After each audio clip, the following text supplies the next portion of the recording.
বিকেলের নাস্তায় চায়ের সঙ্গে খাওয়ার জন্য ভীষণ ফুলকো নরম তুলতুলে ডোনাট বানিয়ে নিলাম। আসসালামু আলাইকুম এভরিওয়ান, সবাই কেমন আছেন? আশা করি সবাই খুব ভালো আছে। আরও চলে এলাম আপনাদের মাঝে নতুন একটি রেসিপি নিয়ে। আজকে তৈরি করেছি নরম তুলতুলে ডোনাট। এই ডোনাটটা তৈরি করা কিন্তু খুবই সহজ, খেতে কিন্তু অসম্ভব মজাদার হয়ে থাকে। বিকেলের নাস্তায় ঝটপটে মজাদার ডোনাট কীভাবে বানিয়েছি চলুন সেই ফুল রেসিপিটি দেখে নেই।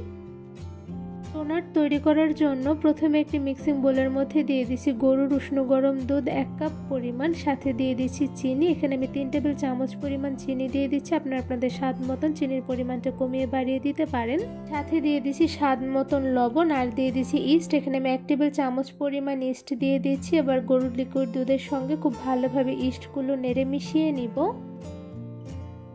গরুর দুধের সঙ্গে ইস্টগুলো খুব ভালোভাবে নেড়ে মিশিয়ে নিয়েছি। এবার এর মধ্যে দিয়ে দিচ্ছি ময়দা। এখানে আমি 2 কাপ পরিমাণ ময়দা দিয়ে দিচ্ছি। আপনার চাইলে কিন্তু এখানে ময়দার পরিবর্তে আটা ব্যবহার করতে পারেন, বাট ময়দা দিলে বেশি ভালো হয়। এবার একটি প্যাচুলারের সাহায্যে খুব ভালোভাবে দুধের সঙ্গে ময়দাগুলো নেড়ে মিশিয়ে নিব।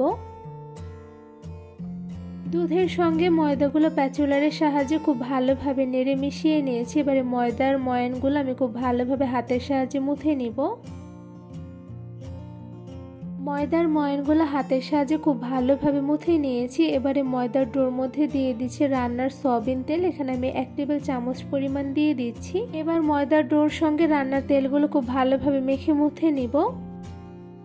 ময়দার ডোগুলো একটু বেশি সময় নিয়ে খুব ভালোভাবে মুথে নিতে হবে, এতে করে কিন্তু ভীষণ পরিমাণে সফট একটি ডো তৈরি হবে। তো এই পর্যায়ে দেখতেই পাচ্ছেন খুবই সফট করে একটি ডো তৈরি করে ফেলেছি। এবার এই ডোটা একটি ঢাকনা দিয়ে ঢেকে 20 মিনিটের মতন রেস্টে রেখে দিব।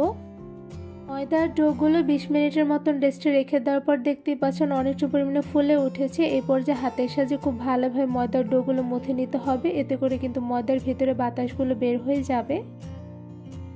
ময়দার ডোগুলো কিছুটা সময় নিয়ে খুব ভালোভাবে মুথে নিয়েছি। এবারে মুথে নেওয়া ডো থেকে আমি 5টার মতন ছোট সাইজের লিচি কেটে নিয়েছি। এবার একটি লিচি হাতে নিয়ে খুব ভালোভাবে লম্বা করে গোল শেপ করে নিব। এভাবে ময়দার ডোটা আমি লম্বা করে গোল শেপ করে নিচ্ছি। আশা করি আপনারা ভিডিওর মাধ্যমে দেখে বুঝতে পারছেন। ময়দার ডোটা খুব ভালোভাবে একদম গোল শেপ করে নিয়েছি, দেখতে পাচ্ছেন পুরো পারফেক্ট হয়েছে। সবগুলি লিচি খুব ভালোভাবে গোল শেপ করে নিয়েছি। এবার লিচিগুলো আমি হাতের সাহায্যে একটু চাপ দিয়ে চ্যাপটা করে নিব। সবগুলো লিচি হাতের সাহায্যে খুব ভালোভাবে চাপ দিয়ে চ্যাপটা করে নিয়েছি। এবার লিচিগুলো আমি ডিজাইন করে নেব। তো ডিজাইন করার জন্য একটা ছুরি নিয়ে নিয়েছি। এবার ছুরির সাহায্যে চারো সাইড থেকে আমি লিচিগুলো ডিজাইন করে নিচ্ছি। চারো সাইড থেকে লিচিগুলো আমি খুব ভালোভাবে ছুরির সাহায্যে ডিজাইন করে নিচ্ছি। ডিজাইনগুলো করা কিন্তু খুবই সহজ, আর ডিজাইনটা কিভাবে করে নিচ্ছি আশা করি আপনার ভিডিও দেখে বুঝতে পারছেন। ছুরির সাহায্যে খুব সুন্দর ডিজাইনের দাগ দাগ করে কিন্তু সবগুলো ডোনাট আমি ডিজাইন করে নিয়েছি। এবার এই ডোনাটগুলো আমি গরম তেলের মধ্যে ভেজে নিব। ডোনাট ভাজার জন্য প্রথমে একটি প্যানের মধ্যে দিয়ে দিচ্ছি রান্নার সয়াবিন তেল। এখানে আমি পরিমাণ অনুযায়ী তেল দিয়ে দিচ্ছি। আর এদিকে তেলগুলো গরম হতে হতে আমি ডোনাটের মাঝ বরাবর আঙুলের সাহায্যে খুব সুন্দরভাবে ছিদ্র করে দিয়েছি, এতে করে দেখতে কিন্তু খুবই সুন্দর হয়েছে। এবার এই ডোনাটগুলো একটা একটা করে সবগুলো আমি গরম তেলের মধ্যে দিয়ে দিচ্ছি। চুলার আঁচ মিডিয়ামে রেখে ডোনাটগুলো কিছুক্ষণ ভেজে নিচ্ছে। তো এদিকে দেখতেই পাচ্ছেন নিচে কিন্তু খুব সুন্দর কালার চলে আসছে। তো এরপর যে আরও কিছুটা সময় নিয়ে চুলার আঁচ মিডিয়ামে রেখে আমি ডোনাটগুলো ভেজে নিব। একটি কাঁটা চামচের সাহায্যে আমি ডোনাটগুলো উল্টে নিচ্ছি। আর এদিকে দেখতেই পাচ্ছেন মাশাআল্লাহ খুব সুন্দর কালার কিন্তু চলে এসেছে। এই পর্যায়ে আমি ডোনাটগুলো উল্টে দিয়েছি। এবার আরও কিছুটা সময় নিয়ে ডোনাটগুলো আমি ভেজে নিব। চুলার আঁচ মিডিয়াম টু লোতে রেখে একটু বেশি সময় নিয়ে ডোনাটগুলো ভেজে নিতে হবে, এতে করে কিন্তু ডোনাটগুলো ভীষণ পরিমাণে ফুলকো হবে, সাথে ভিতর থেকে হবে নরম তুলতুলে। তো এই পর্যায়ে দেখতেই পাচ্ছি ডোনাটগুলোর দুই সাইডে কিন্তু খুব সুন্দর গোল্ডেন ব্রাউন কালার চলে এসেছে। এই পর্যায়ে কিন্তু ডোনাটগুলো খুব সুন্দরভাবে ভেজে নেওয়া হয়ে গিয়েছে। এবার একটা ছাঁকনির সাহায্যে ছেঁকে সবগুলো ডোনাট আমি একটু ঝুড়িতে তুলে নিব।